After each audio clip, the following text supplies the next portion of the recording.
Blessings, a community of spouses. Listen, Coach T here with you this evening, and I want to share with you this committed faith journey graph. This committed faith journey graph. Excuse me. Listen, I am not the best in writing, so I try to put it together as much as I can with my kindergarten writing, but I do hope that you can understand, and I'm going to walk you through each step of the way.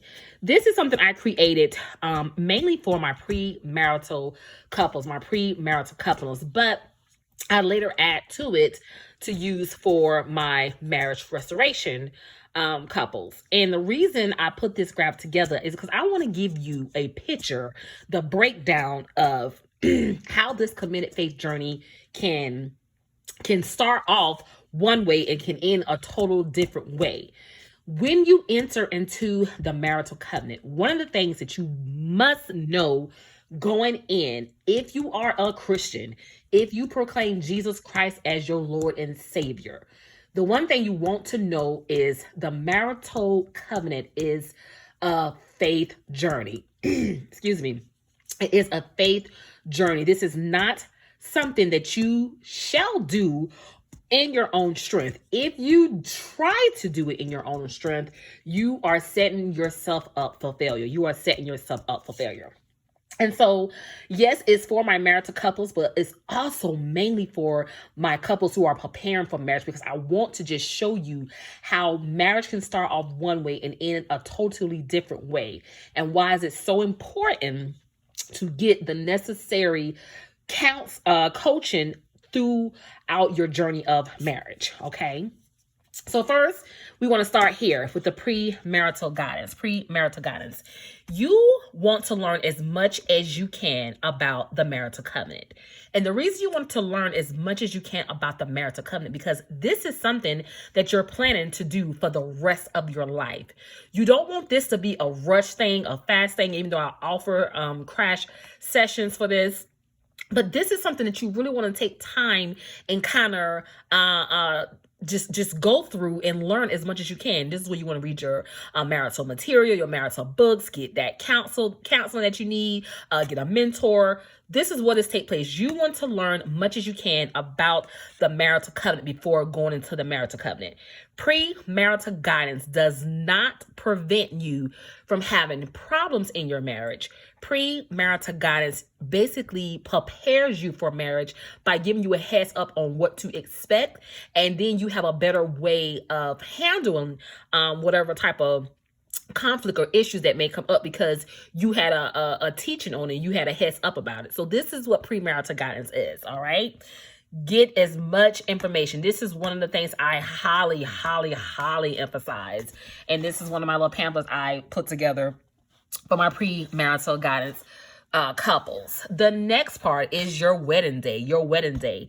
And as special as the wedding day is, the ceremony does count, but it's not as important as the commitment. And I want to emphasize that because I know a lot of times we look forward to the nice fancy dress, and that's why I got that pamphlet there for.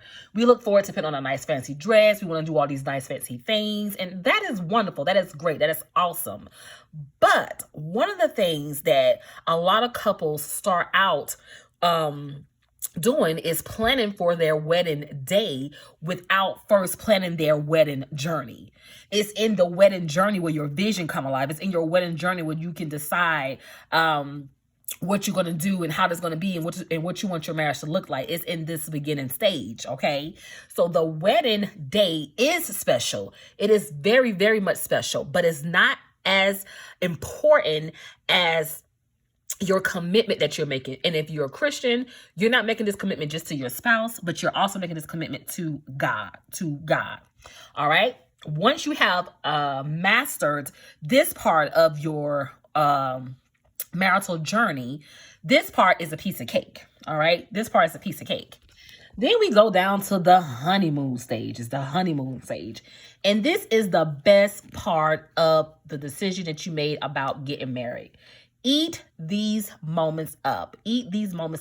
I absolutely I highly recommend that couples take some time off, enjoy one another, enjoy being married, enjoy those first moments of just and enjoy the marital bliss of being married. This is a very important stage. This is like your dessert for one, the premarital guidance, then your wedding day, and now boom, we have dessert. All right. Now, if you can see here, I have a little error. I have a little error right here. And it kind of points in the middle between accountability and the marriage check-ins. Accountability and the marriage check-ins. And it goes for both. After the honeymoon stages, because everybody is so moo up, so booed up, everybody all in they feelings and stuff. Everything is ooh, baby, ooh. A lot of people skip out on the marriage check-ins. They skip out on the marriage check-ins. And the marriage check-ins is where your accountability kicks in at, because here is where you discover and find out, okay, where we are now, what we want to do next, how's the relationship going, is there anything that we need to address, is there anything that we need to bring up, is there anything that's happening that we, maybe have overlooked or not aware of. This is what a marriage check-in is at. And a lot of times, couples go from the premarital, they do the wedding day, they do the honeymoon stage, and they do not come to the marriage check-in. This part of the marital journey keeps you out of the this part of the marital journey keeps you accountable to each other, and it keeps the marital covenant healthy. This is what sustains the healthiness in the marital covenant. And of course, I work in the medical field, so I always go back to, just like when it's time for you to have your yearly annual exams and things like that, this is what this is. You want to make sure that marriage check-ins is part of your marital journey. It's part of your marital journey. Then I go back over here, and I go back over here because if you do not do these things, the marriage check-ins, and to have your accountability to keep the marital covenant healthy, this is what happens. We're trying to get you to avoid this part by doing the accountability marriage check-in. But if you do not do these parts, or you do not do these parts on a regular, this is where the marital breakdown begins. This is where the marital breakdown begins. And when the marital breakdown begins, this is where problems start to seep in. This is where problems start to seep in. Before I get to that part, going back to the marriage check-ins, I want to just emphasize, this is why I offer a free 30-minute session for couples. This kind of give you an idea of, again, where you are, where you stand, what you want your marriage to look like. This is something that I do for my my marriage check-in couples, or just for couples who are just in a place and they need to know where they stand in their marital covenant. Sometimes couples think that they're fine. One person may think I'm good, the other person be like, no, we not. So Buoyancy marriage check-ins, assessments that I do, I get that to my couples 30 minutes free.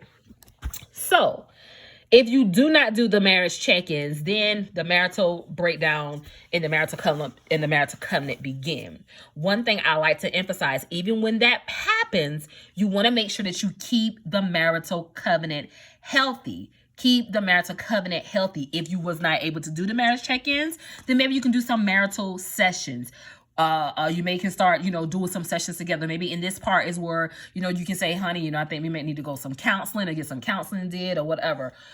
This part is very, very, very, very thin. This is like this fragile area, because here we start flipping off at the mouth and saying things. You have to make sure that you're watching your words during this time.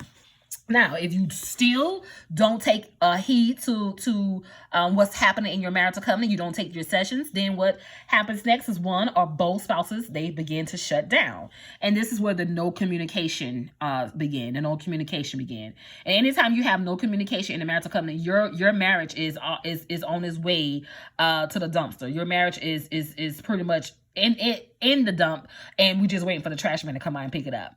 Okay, that's pretty much where you are when it comes down to this part in your on your marital journey. And so normally when that happens, one or both of the spouses have shut down. The next thing comes a spouse, begin to feel some type of way, they bring up this word here, the D word, which is what we try to avoid at all times. They bring up the D word, and so maybe that has been thrown across the room in conversations, and now one spouse is in a position now where they have to stand for their marital covenant. They have to stand in warfare for their marital covenant, because now that spouse have mentioned the D word and they are in this unhealthy place. They're not communicating. They didn't watch their words, and now we're here where a spouse is not in a position where, if they're not standing in war for their marriage, this is a very fragile area. The more we go down, the more fragile, the more weaker your marital covenant gets. In this area, when you begin to stand in war for your marriage, I will emphasize to do not leave your post. Do not leave your post. But I also want to mention, anytime that you're standing and warring for your marriage, you have to recognize that marriage sometimes gets worse in this area. Does not mean that you shouldn't do this, because you need to do this part. This is like setting your foundation. This is setting your foundation for what's coming. So you want to make sure that you're doing this part, but the marriage may get worse. Anytime that you're warring for your marriage covenant, the enemy is all and through all out here. So he's going to still continue to do his part. So now the marriage gets worse. The one spouse, make a decision that they're going to exit the marital covenant, whether they exit emotionally or physically. At that moment, at that time, it is time for you to hear from God. In this area, it's time for you to hear from God, because now you've been warring, you've been praying, you've been sending for your marriage. Now you need to know, God, what is it I need to do next? You need confirmation. You need to know whether or not you should pursue your marriage and your spouse, or if this is just something that God has told you, this is done, this is a done deal, or whatever. You need to get confirmation in this point, in this area, in this vulnerable place, about what to do next concerning your marital covenant. Once you have received your confirmation from the Lord, you then want to pursue the non-compliant spouse. This is a very, very, very, very, very lonely walk. In this place, in this state, you have to turn off from the world and all outside influences. You have to lean into God. You have to lean into God. At this point, you also want to invest into hiring a marriage coach. And the reason why you want to have a marriage coach in this point, when you probably should have had a marriage coach all this time here, because if you came to your marriage check-ins and you had a marriage coach, you would have been seeing your marriage coach on a regular. But when you get to this place, you really, really want to make sure that you get someone outside of your family, outside of your friends, outside of your relatives. You want to get someone that you can lean in, get wise godly counsel on how to pursue your marital covenant in your spouse. And the reason why you want to hire a marriage coach, because in the beginning part of this pursuit, it is going to be hard. And so this is why you need a coach to help you through the first part of this journey of pursuit. The pursuit is a hard part. The stand is hard. Watching your spouse exit and leave is hard. But then you get to the pursuit. This is hard. This is a hard state to be in. So you want to make sure that you have healthy help there, someone who's not going to be biased, someone who's going to give you the truth, God's word, and let you know how to go about it once you've received confirmation from the Lord. In this pursuit, your relationship with Christ will deepen. If your relationship with God is not deepening, then you're not doing your pursuit the right way. If your relationship with Christ has not gotten stronger or better, then you are not doing your pursuit the right way. Something is wrong. If you have not got to a place where you are 125,000 dependent on God, then you are doing your pursuit wrong. If you're doing your pursuit the correct way, then focus point and turning point will automatically take place. This is an automatic that happens when you're going in this direction. This is an automatically that takes place. During this pursuit time, one of the things that I always like to point out to my spouses that's pursuing the non-compliant spouse is get busy with your other assignments. You will not know what your other assignments are if your relationship with Christ has not deepened. In order for you to know what else you're supposed to be doing during this time, you have to make sure that your relationship with Christ is deepened. During this time, after you're spending time with God, you are focused, you're doing what you're supposed to be doing. Breakthrough is coming. Breakthrough is coming. Breakthrough is next. Breakthrough is next. Once you have breakthrough, marriage restoration will follow. Marriage restoration will follow. But just like I said down here, the stand, you did these things, you prayed, you fast, you war for your marriage, then the marriage got worse. And then, you had to go through these steps. The same type of thing will happen once you get through the breakthrough and you have your marriage restoration. Sometimes our spouses are not fully ready when they come. They're not fully ready.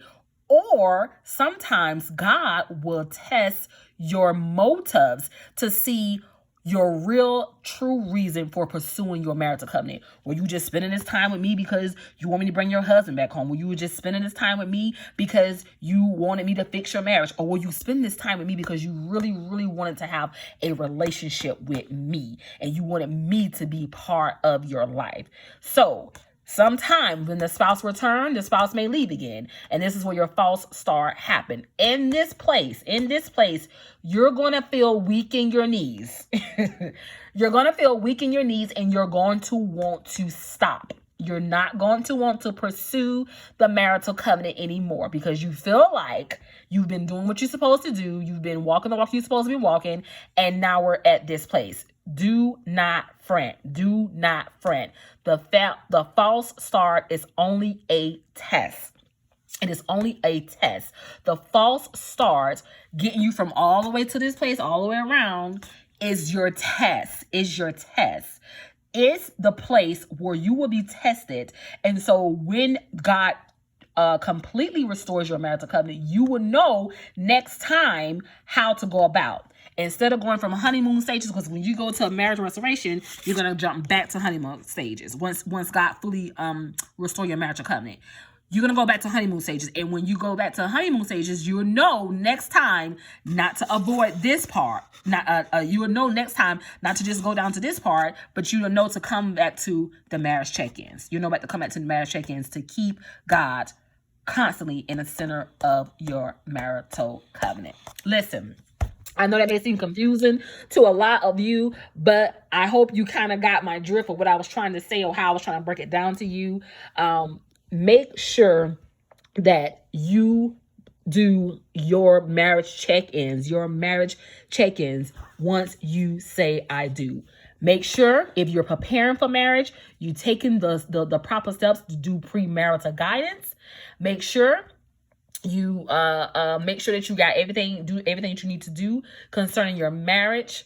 As far as doing your research, studying, finding out as much information as you can about the marital covenant before the actual wedding and committed day. Because sometimes, even in this premarital guidance, God can reveal to you some things about your spouse. God can reveal to you some things about the person that you're preparing to marry. And this stage right here is still a vulnerable place, because at this place, God can say, yeah, you ready, or no, you not. It's in this place that you will find those things out before even going to the wedding day. So it is vital, couples, it is vital, spouses, that you prepare for your committed faith journey. It is no joke. I do hope this message has been a blessing to you. Listen, I would like to get some of these brochures in your hand. If you are interested, you may leave your email address and I will contact you, or you may contact me on my webpage at marriagechroniclesbytanika.com, and I can get more information from you and contact you that way. Blessings, spouses.